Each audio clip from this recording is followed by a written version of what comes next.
देखिए, आज लगभग 65 राज्यसभा के सांसदों ने मणिपुर पे चर्चा का नोटिस दिया और ये कहा एक लंबी और एक विस्तार से मणिपुर पे चर्चा सदन के भीतर हो। अगर सत्ता पक्ष ये चाहता है कि मणिपुर पे चर्चा हो और अगर सत्ता पक्ष चर्चा कराने के लिए प्रतिबद्ध है तो उन 65 नोटिसेस में से कोई एक भी नोटिस पे अपनी स्वीकृति दे दीजिए और चर्चा शुरू हो जाएगी। केवल सदन में आकर ये चिल्लाने से कि हम चर्चा चाहते हैं, चर्चा नहीं होगी। 65 नोटिस शायद आज तक भारत के संसदीय इतिहास में, राज्यसभा के इतिहास में 1952 से लेकर आज तक पहली बार इतनी बड़ी संख्या में सांसदों ने 267 का नोटिस दर्ज कर कहा कि हमारे देश का एक अभिन्न अंग, हमारा एक बहुत ही महत्वपूर्ण बॉर्डर स्टेट मणिपुर जल रहा है, मणिपुर के विषय में चर्चा हो। लेकिन सरकार ये चर्चा नहीं चाहती। मॉनसून का सत्र 20 जुलाई 2023 को शुरू हुआ था, आज 31 जुलाई 2023 है। 11 दिन हो गए।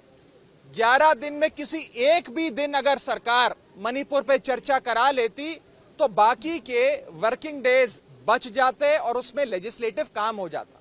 हम भी चाहते हैं कि सदन चले।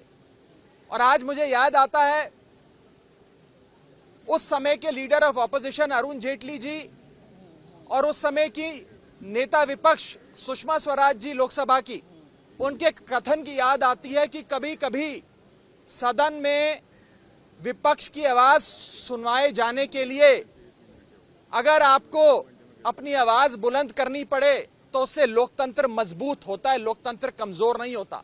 और आज उसी कथन का हवाला देते हुए हम चेयरमैन साहब से, सभापति जी से हाथ जोड़कर विनती करना चाहेंगे कि मणिपुर के विषय पे चर्चा हो।